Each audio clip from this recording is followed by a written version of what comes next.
Welcome to the B-Sides and Beers podcast.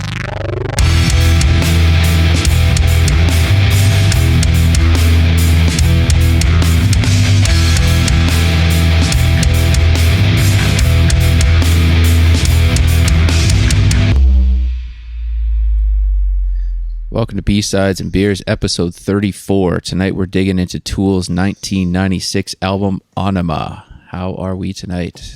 Great. How are you doing? I'm doing fantastic. Awesome.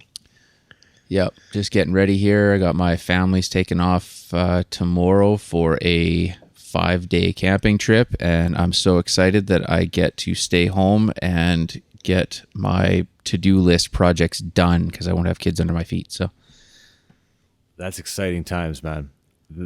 I'm stoked, dude. Yeah, you're going to be able to the list is long, and you're going to be able to eat pizza and walk around in your underwear for the entire time. Pretty much. Play your Get Fiddle loud. As loud as possible. Start working on the studio bunker here a little bit. Yeah. So bits and pieces. Whoa. Yep. That time is rare. Oh, yes. Like once a year. I remember people telling me about this like before Otto came, and I was like, yeah. I can carve out time whenever I want. It is so true. It's so true. No. Yep. Yeah. So that's good, man. Enjoy that. Definitely. What about you guys? What for? What's the question? There's father life right there. Yeah, right. I'm so tired. I went to Home Depot with Otto today, and I love doing that because he gets so excited. He just like all you need is like bright lights, and the child is just like he's in his glory, just like. And I went to buy a hose, and like all the old ladies are coming up to him and just like, oh, your baby is so cute, and he's loving it, and he's just hamming it up, and he loves Home Depot so much. Well, wait till Halloween Home Depot happens, and it's gonna blow his mind. Yep. Then you got to take him to like the kids' workshops where he's gonna build like the sailboat or whatever, and then. Oh yeah. Yeah. Gotta do some of that. Show him how to use PL 400 and get some tiling classes. Yeah. Yeah, exactly. Daddy needs a tile shower finished. Get in there. Absolutely. I can't wait for him to like be old enough to cut the lawn. That's the dream. I'm pretty stoked for that too. Yeah. Oh yeah. By that time, there's going to be friggin' robots doing it, but like, that's okay too. Well, my boys are already jumping in trying to vacuum, so that helps. I mean, it doesn't last long, but they're at least they're giving it a go. So I've heard Dyson makes baby vacuums that little kids love to just like use, and it's like a thing that parents will just like buy them little Dyson vacuums, and they'll like walk around the house vacuuming for you. Smart. Well, you just get one of those Black & Decker, the small handheld cordless ones. My kids love that. The Dustbuster. Yeah, totally. Start them young. Yeah, that's right. What are we drinking? Yeah, what's we got on tap, man? Last time it was roads and weather. And we're organized.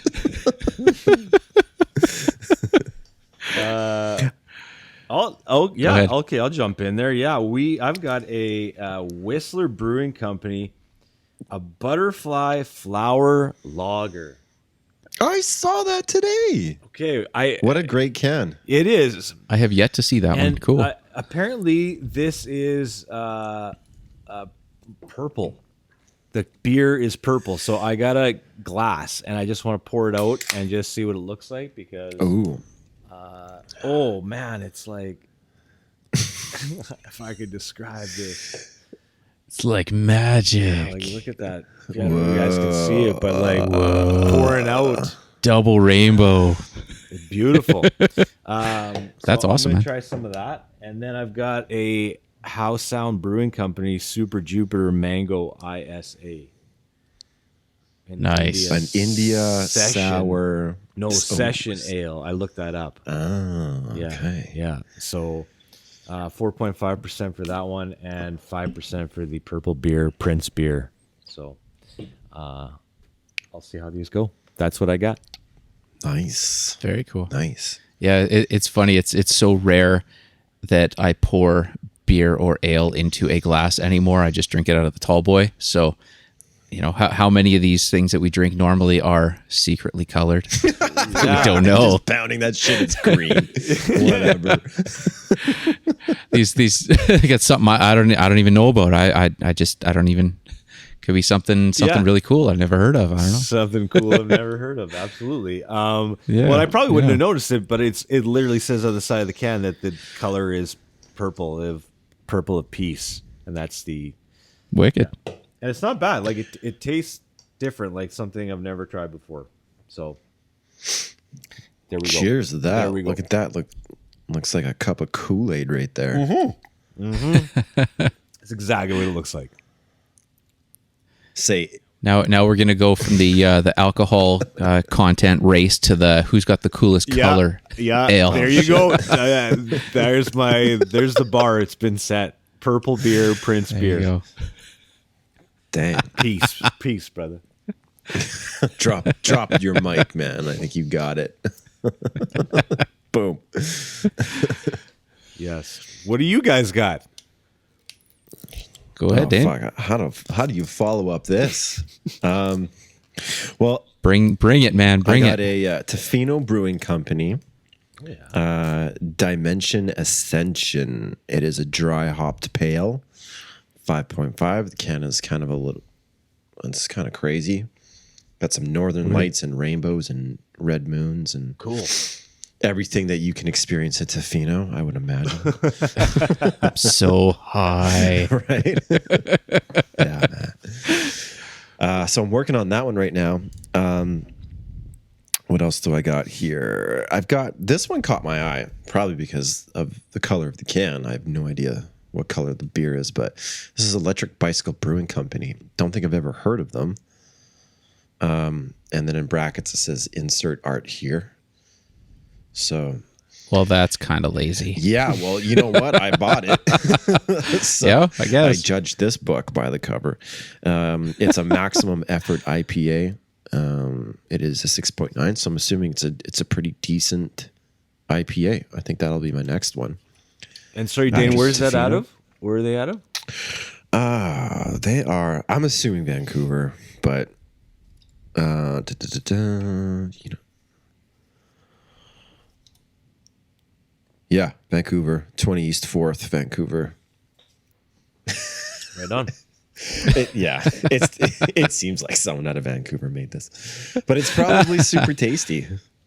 And the next one is really interesting because it was the other day I was just like on Twitter. I go on Twitter from time to time and just like put in like Comox Valley just to see what popped up, and there was this thing about Dr. Woods.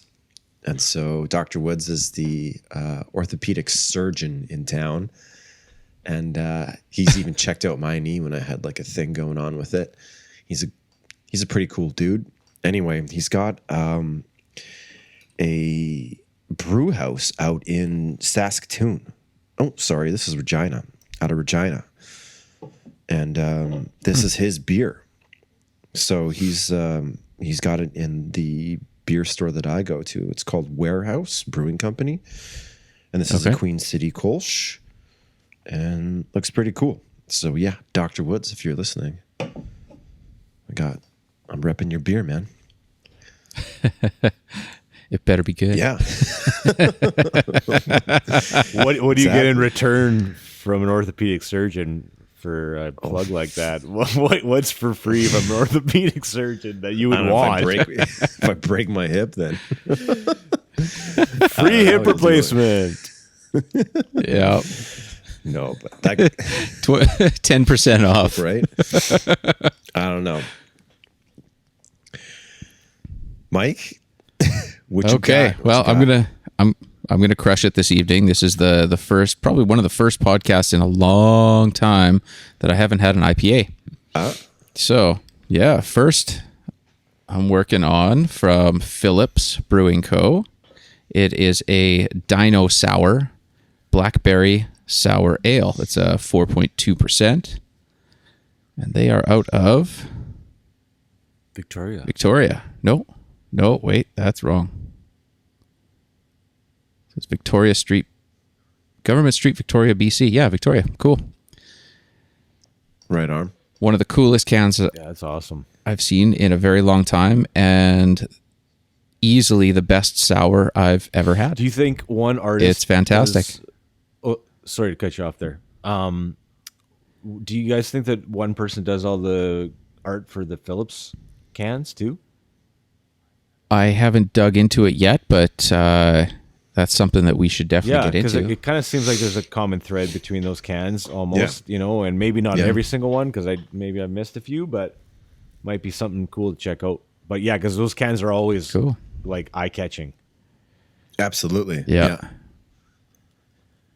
Got to stand out. But yeah, it's like I said, it's probably the best sour I've ever had so far. So, and number 2 is I'm joining you with the How Sound Brewing, and these guys have the coolest names for all of their for each offering. Most of them are like movie quotes or something like that. This one is the "You're My Boy Blue." Yes. Which Blueberry is... wheat ale. Yeah. Oh, fantastic. You're my boy, That's Blue. You're my 2 boy. old school references in less than 10 minutes. We were rolling tape on that, weren't we? Before something. I hope cool? so, because I was pushing that Yeah, one. yeah. Nice. Nice. That one was pre-planned. So yeah, There you go. some house sound, and I'm topping it off with a something from the Great One. Uh, Oh yes. Oh, is that yeah. So we've got 99. from Wayne Gretzky Craft Brewing, number 99. They have a I think they've got 5 or 6 in their line right now. This was the only one I was able to find at this point, but it's a premium lager brewed with rye grain. And it's very unique. Like Does it say that on the can, or is this your no, opinion?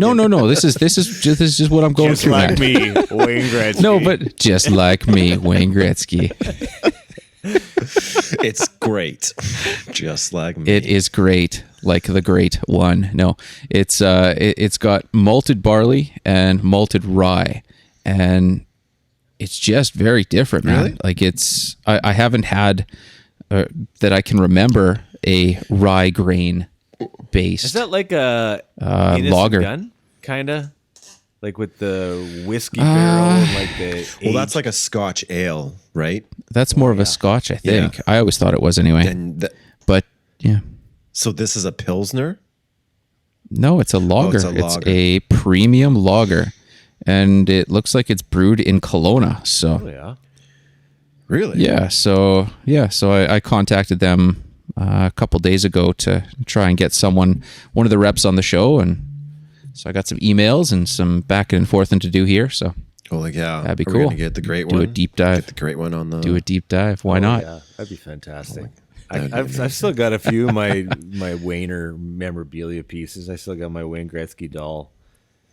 Oh, Cool. Somewhere, yeah. It's still got all this like Wow. the stick, the gloves, everything. Holy fuck! You got. Mm-hmm. Oh, you mean the doll has the gloves? Yeah. I thought you had like signed actual gloves wing and sticks. Oh sticks no, and- no, no, nothing like that. I got none of that. No, it feels like. Did you ever come across a Wayne Gretzky rookie card when you were a kid? Did anybody have one? Like, I think I saw one somewhere once. yeah, I think I have one, but it's beat up pretty bad, Whoa. so it's not worth oh, shit. no way. Yeah, I'll have to dig. I'm pretty sure I've got one They're worth like 6 figures in good condition, right?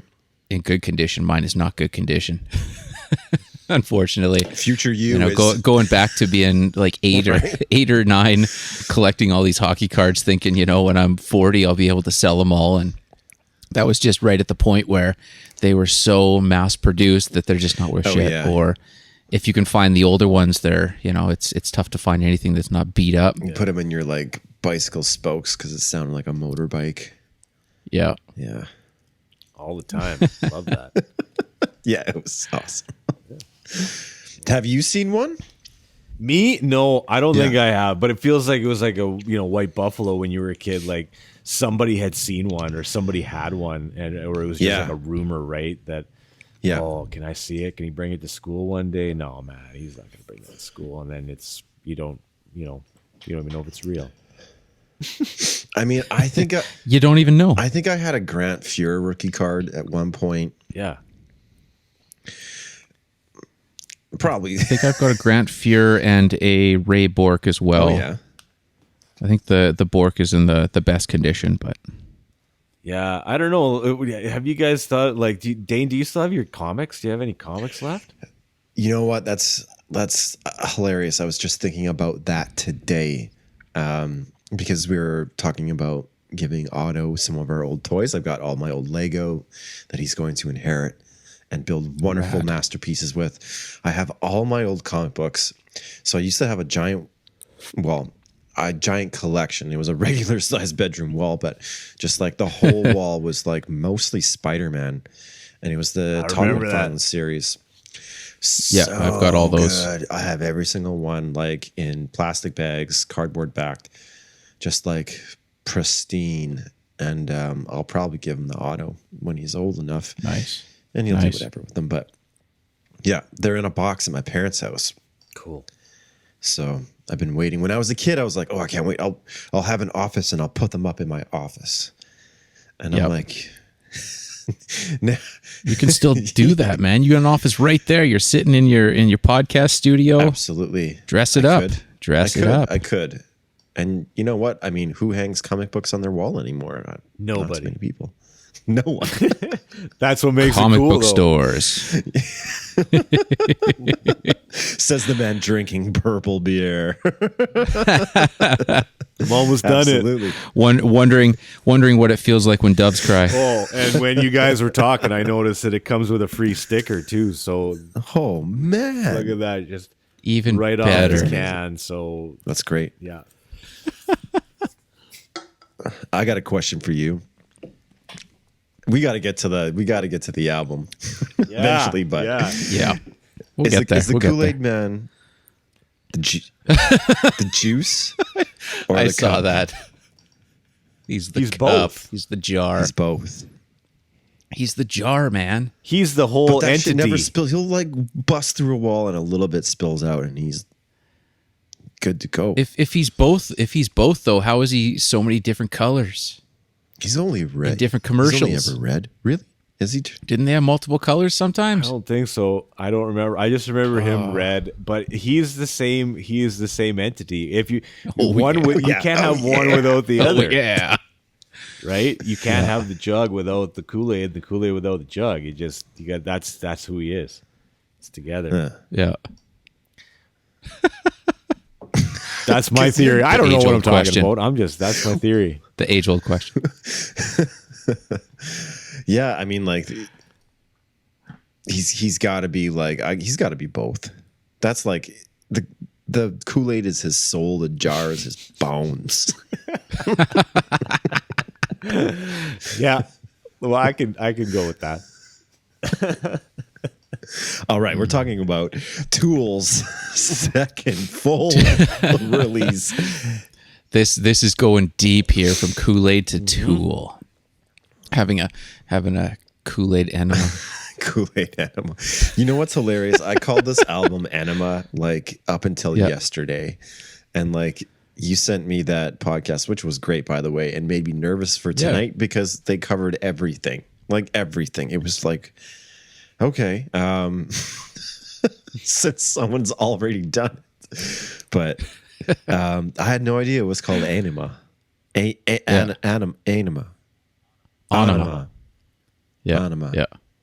Yeah, I had no idea. Well, it kind of throws you too, just looking at the font on the album, how the capital A and the capital E are joined. You're not sure if that's just a creative art stance or if it's, actually how it was spelt. Yeah.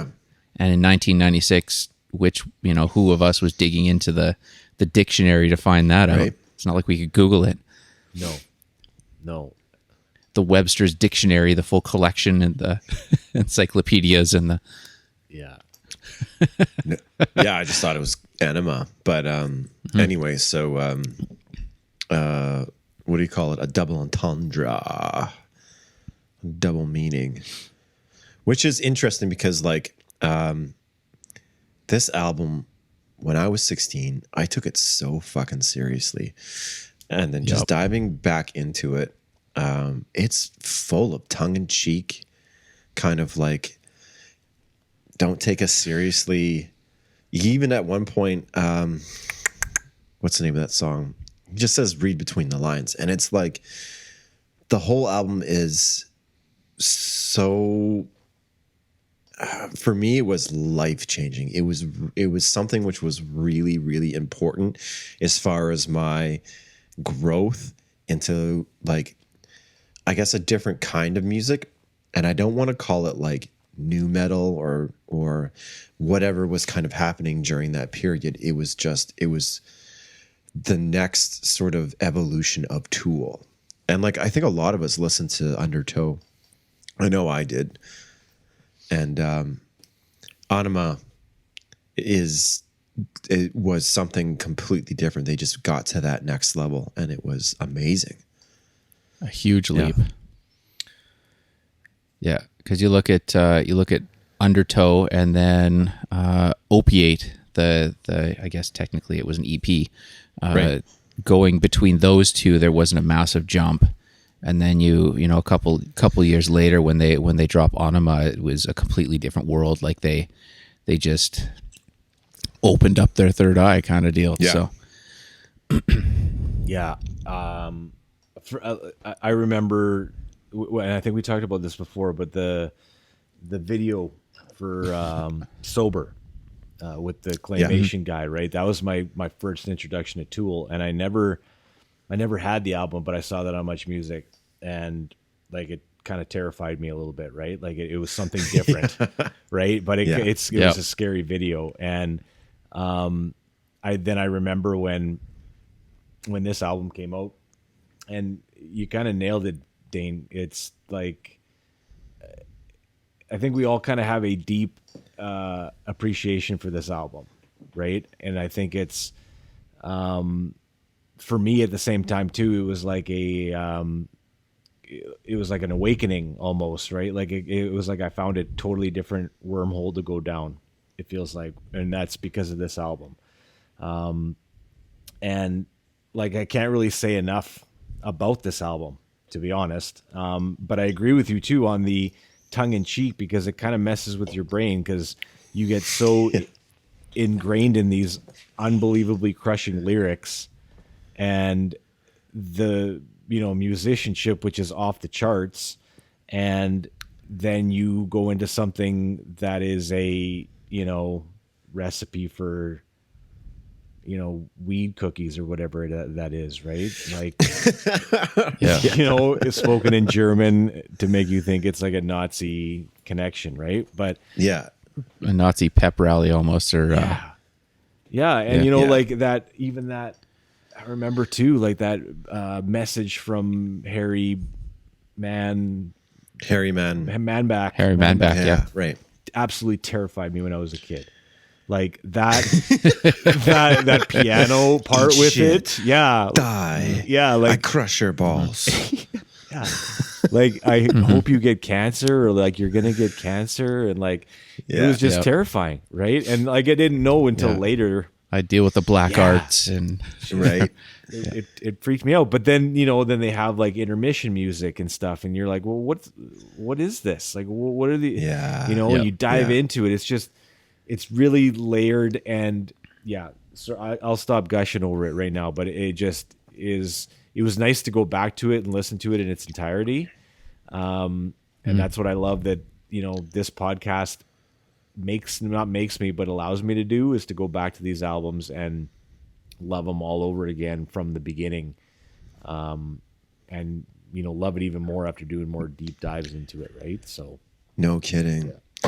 And it was absolutely amazing about this album is that a lot of the times when so let's take a look at 96.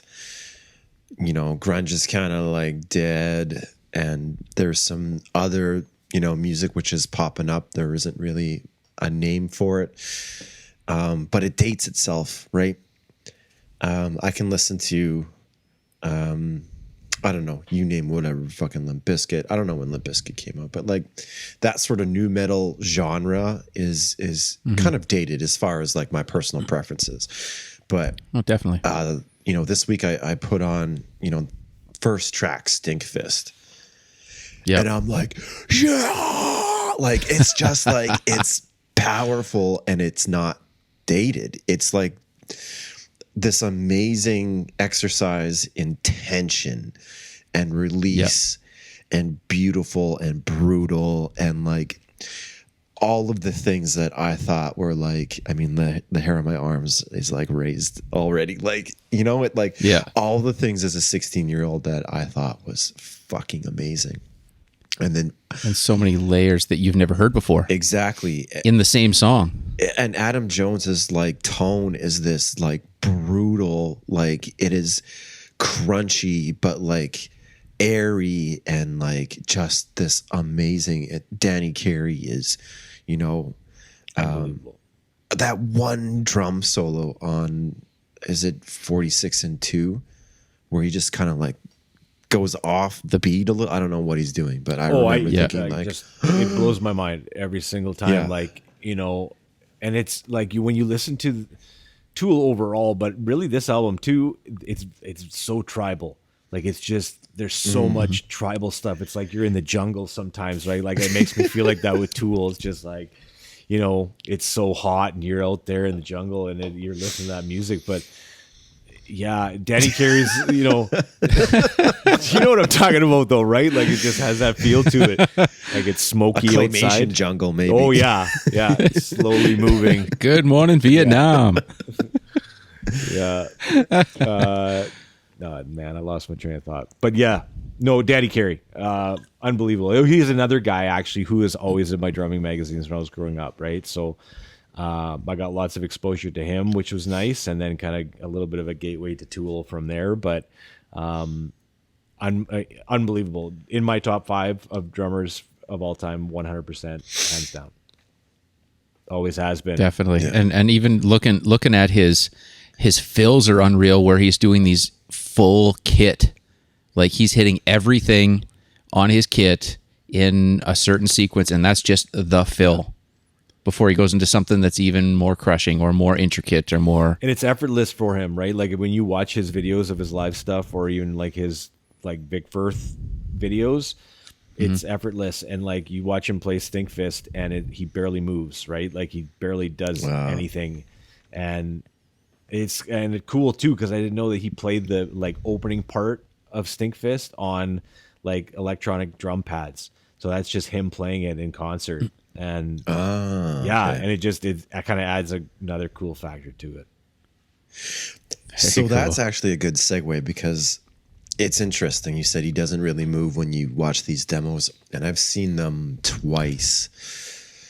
And if it wasn't for the $1 billion light show that they bring with them, they're kind of like statues. I mean, like Maynard, one of them, he was behind this blue screen, and you just behind the stage, behind the drums there, behind Carey, and which is cool, and I get it. Like they're a completely different take to like the LA band scene back in the 90s, and they're different in every way. But sometimes it's like you want to see that rock and roll show where the guy's just like, whatever, sweating blood and being a crazy man on stage. But they're a little bit more reserved. I remember like Adam Jones barely moved at all. He just sort of like, nodded his head a couple times, and that was it. And like it's about the experience is the thing. Experience. I mean, it's, they're not Aerosmith, or they're not Motley Crue, or they're not, that sort of a most definitely spinning the drums. Most definitely. Yeah. But I think I got more out of them from the CD, and like, especially where I was at that time in my life. I mean, I was like a young teenager and like playing around with like drugs a little bit. And like this really sort of like made me understand that you know, there's this whole kind of like psychedelic, and it wasn't like hippie shit. Like, you know, I loved Woodstock and there was that Woodstock video, and you know, I watched it like time and time again, but this was different. This was like my generation's like psychedelic, trippy, your third eye, and then like all of the crazy super deep artwork that they had to kind of like back it up. It was like, it was amazing. And then like the Bill Hicks thing, it was just super like trippy on top of trippy on top of trippy. Like, and that dude, he was amazing. right? And like, yeah, this album got me into Bill Hicks, who was also like super amazing. So Yeah. it was, And yeah. but when you go with the lyrics, a lot of the lyrics off of this are directly based or inspired by him. Yeah. Yeah.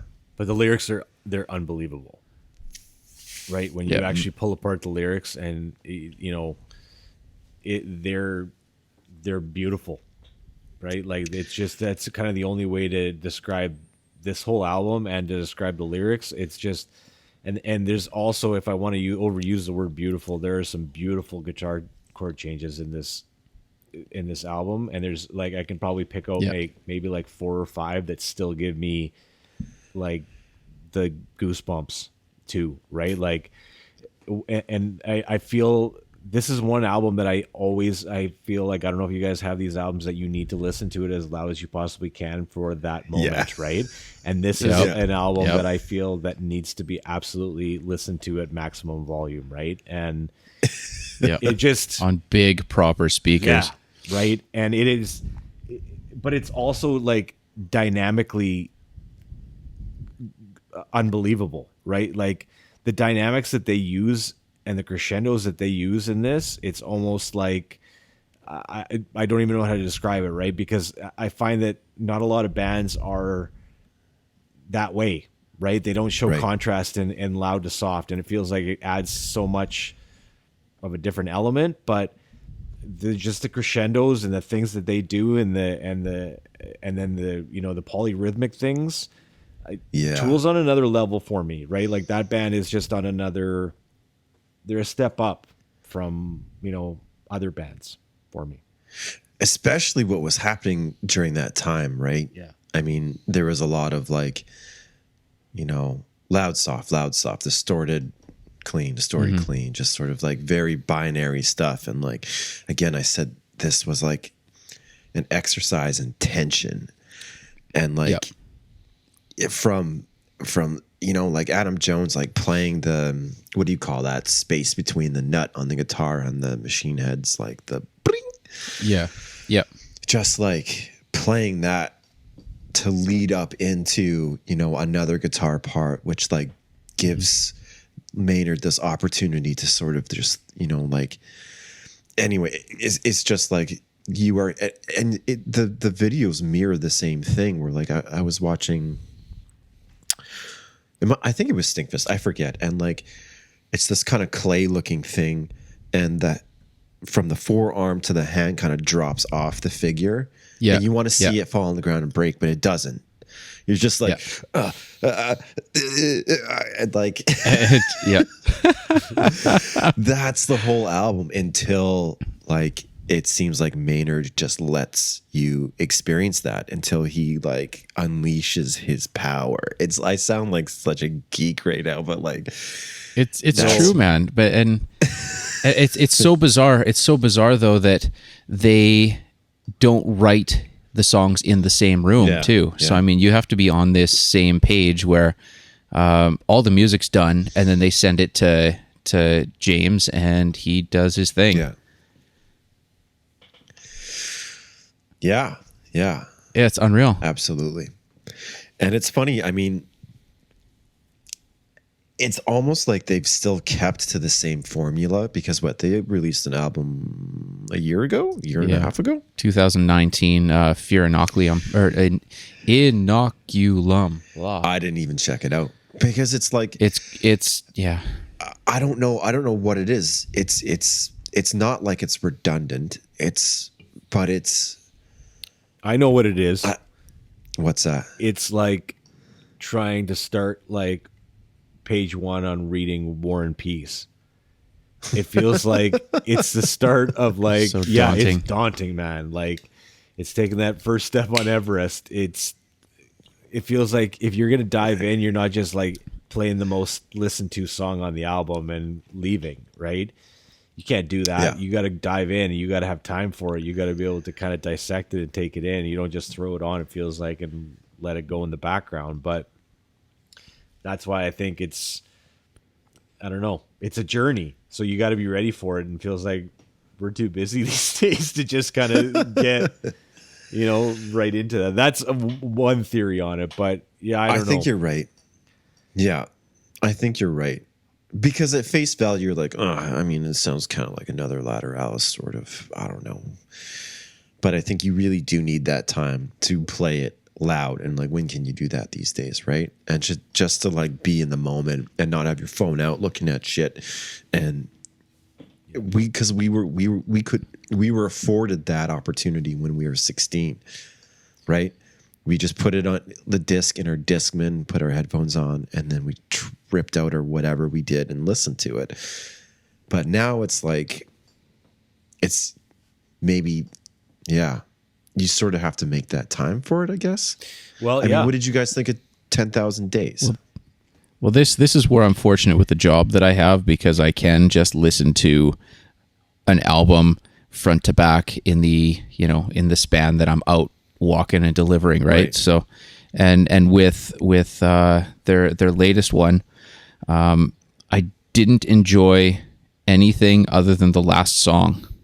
Because it was over? That's the only one that I keep going. No, it's the only, in my personal opinion, it's the only solid track on that album. The rest of it, it just seemed like there was too much time in between albums, and I just didn't feel it. I mean, when you go from Lateralis in 2001 to 10,000 Days in 2006, and then you have to wait all the way till 2019, while Maynard's off doing 3 other projects and making wine, and we haven't heard of any other project from any other guys.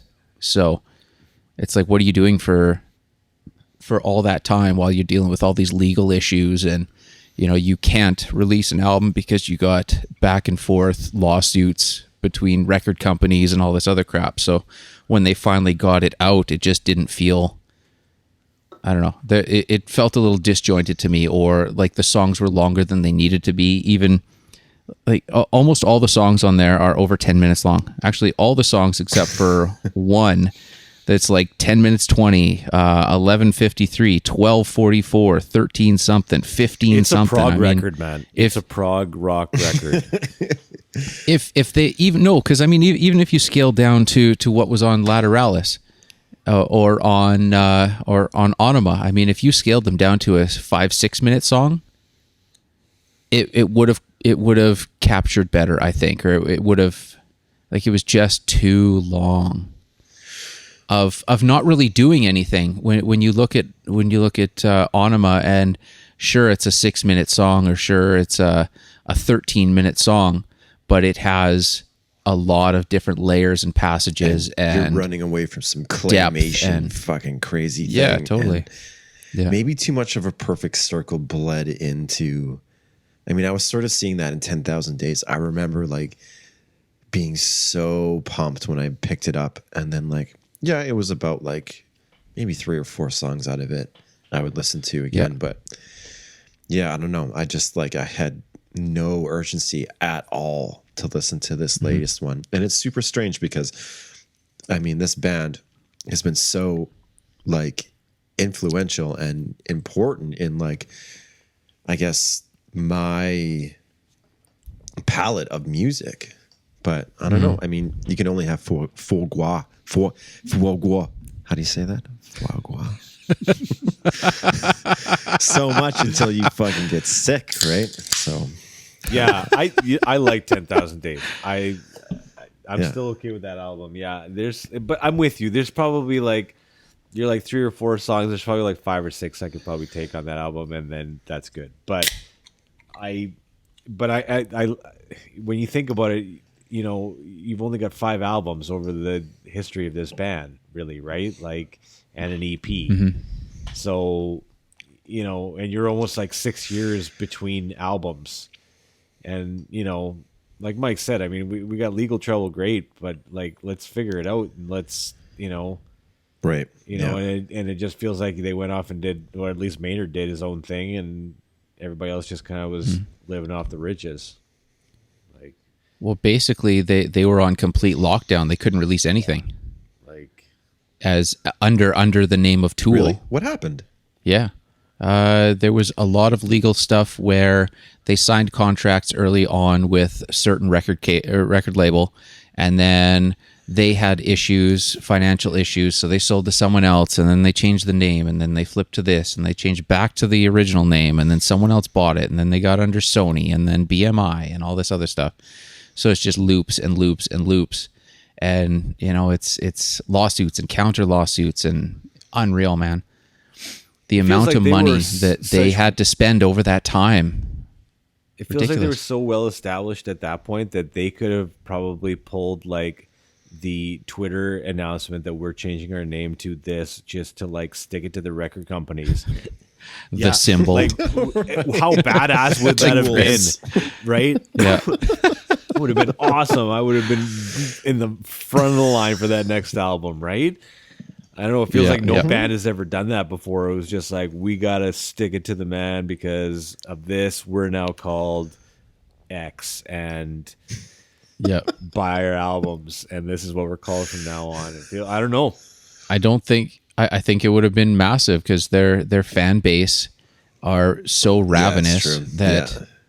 you know, when you look at their newest album, so 10,000 Days comes out 2006, and Fear Inoculum comes out in 2019. 13 years later. And and as soon as it drops, it comes out number one. Well, first, about a month before, they released all of their previous albums on streaming, Yeah.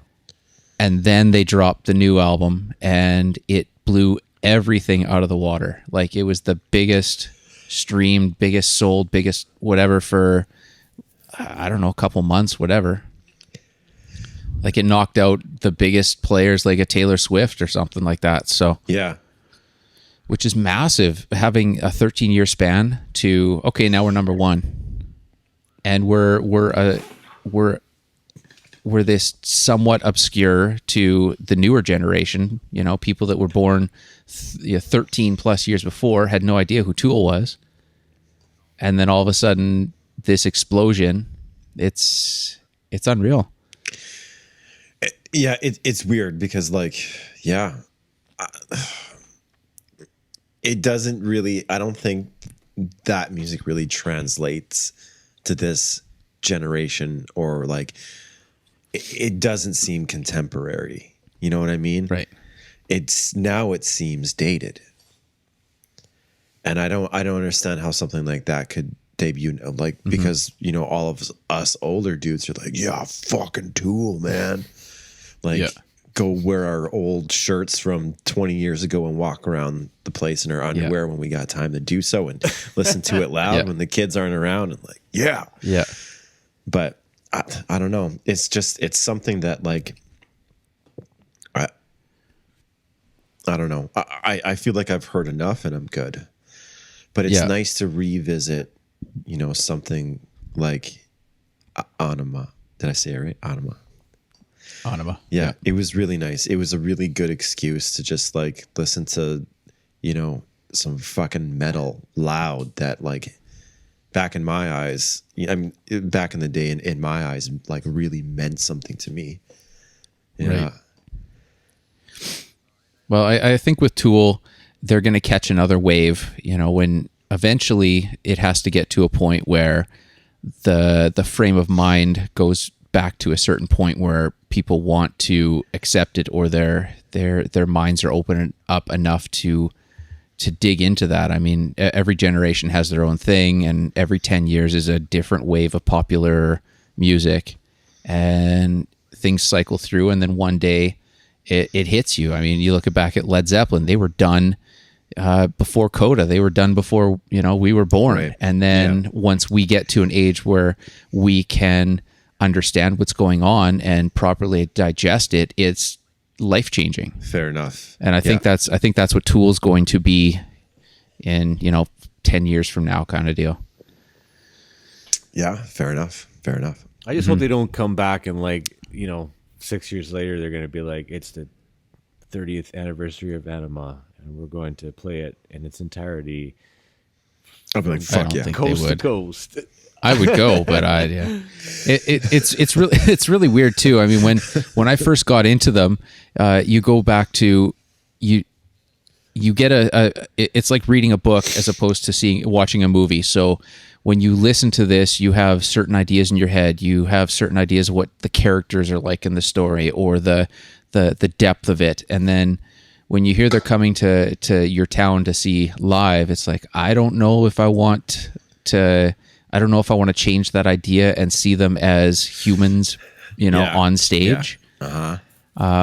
But when I went I've only saw them once, and that was their Lateralis tour with Meshuggah opening for them. Right. And it was not what I had expected, and it was everything that I had hoped it could be, because how you talked about before, Maynard's behind the stage, and the big thing is the light show and the Screen. just the visuals, visuals of Alex it all Gray around. stuff everywhere and Unreal. Yeah. And I keep going back. I remember a point in the show where you're so into the show and there's so many levels going on, and you look from the stage into the crowd, and this is way back before they had, cell phones were a huge thing, and people would put their cigarette lighters in the air and that sort of, and anytime in the crowd that you could see people lighting their cigarette lighter, there was like tracers coming off of it. Yeah. And I mean, you're completely sober at this show, but there's other things and other levels that kind of change you, right? Yeah, definitely. I think this this band, especially for me anyway, really sort of allowed me to let that stuff happen. Although like a lot of the time I did, like this was sort of the band that got me into experimenting with psychedelics, and it really did resonate with me. But that aside, I do remember being like at work or like at home and just like listening to it and being like taken to a different place, like the lyrics where it's like the coast of Arizona or something like that. Arizona Bay. Yeah. And like just like everything being washed away, and like in my 16-year-old mind I was like, fuck yeah, I want to see them all drown, and like fuck California. Right? Like, just giant earthquake, the whole thing sinks, and you've got beachfront property in Arizona. Right. That's and just like the distaste for whatever was happening during that time, and like me being 16, who knows what like set me off, but I was right there with Maynard, and like I think that was a song where he's like, try and read between the lines. He doesn't actually want like a giant tsunami to come take California away, but I remember thinking like, like that is something which is I think to someone who's impressionable and young and just like given that kind of art to like blow your mind, like it just like blew my mind wide open. Like even to think about like that whole state being underwater and being washed away in like this sort of purity kind of theme, like wow. Yeah, and I think Dane, though, like it still goes to this day. Like I think it's kind of like it's still transferable to us now, because I even think back when we were talking about like Soundgarden, Super Unknown, those lyrics meant something to us at age 15, 16 years old, 14, whatever it was. But these meant something at age 16, age 17, and even when I listen to them to the day, they're crushing, man. Like they're just, when you actually read them through while you're like, if you read through it while you're listening to him sing, there's nothing like it. When you realize what you thought he was saying or singing, and then you actually see what the word is, and you're like, oh, like that just makes it totally different, or that changes everything for me, right? Like Yeah. it just is. It is important, you know, especially on an album like this. I find right because I find that the lyrics are very important as this whole package of this album, right? And Tool overall for the most part. But, Absolutely. And he's a master at it. Oh, unbelievable. It's just like, and I think for me, that's sort of what sets pop me. And like, they were pop music. Like, if you can believe, like, you know, they won Grammys for this song. I think he won a Grammy for Best Male Performance or whatever. Like, this shit was... They did Grammys for artwork. Yeah. They had Grammys for, unreal. This was in the popular zeitgeist. And, like, the shit that he was saying and the way that he was, like, tongue-in-cheek giving people, like, this very weird alternative, like, perception on this stuff. And at the same time explaining it in a way which was so like visceral and real. You don't get that shit anymore. No. You just don't get artists like that anymore. And that's fine. But I think for me, it was just like right age, right time, perfect storm. Like, holy fuck. Like, there is way more out there as far as like what my little brain has comprehended thus far. Yeah. And you know what? I went back to the albums of 1996 because I wanted to see what else came out that year, right? Because awesome. because I just wanted to see. But like, you know, this is like, you know, Nirvana from the Muddy Banks of Wishkah, so they're done, right? Soundgarden, Down on the Upside comes out that year, so they're done, right? Pearl Jam is already on to No Code. So like that they're done, right? And as far as their completely different path. STP is doing Tiny Music. You know, their kind of peak is done too, right? They're moving on. So like, and then it's like Tupac's double album, the Fugees, the score. Right. Beck Odelay. And then Tool. Right, it just like it kind of is. It's very out of place amongst all these other albums, and you're like, huh, like this is totally like nothing else on this whole landscape, right? Like, and I think that's kind of when they hit that lightning or caught that lightning in the bottle kind of thing, right? And it just was right place, right time for that second album. And I know that they were around before that, but it took it to the next level, I think, on this album, right? And then went from there. Yeah. And you know what's weird? I mean, that was their second album. And I remember thinking, like, these guys have been around forever. Right? Like, they had the EP, and I think I remember hearing it because I had older cousins and uncles and whatever. My cousins were really into Tool. They had, like, Tool stickers on the back of their trucks. Remember that? Mm-hmm. And, cool. But, like, it had seemed like they had been out forever since then. Because, I mean, how many videos did Undertow get? How many videos did they... I think there was two videos from Sober, Undertow. There was Prison Sex and Sober. Right, yeah. Prison Sex. I don't think could be shown on TV. It was probably on Too Much for Much. Right, that was too much. Well, for much. it's funny though. It's funny though because how I discovered. Yeah. Well, how I discovered those two videos. Questionable material, Canada. What do you think of this? What's Next your scene vote? is Electric Circus with somebody wearing absolutely nothing and shaking it in the face of the camera, and you're like, I'll keep it on here for a bit. Yeah. Electric Circus. But anyways, but I mean, with these two songs, you heard the songs before, kinda. Yeah. But I mean, the biggest standout for those two videos were Beavis and Butthead. Oh yeah. Okay. And their commentary videos for those, and that stuck with me till this day. Yeah.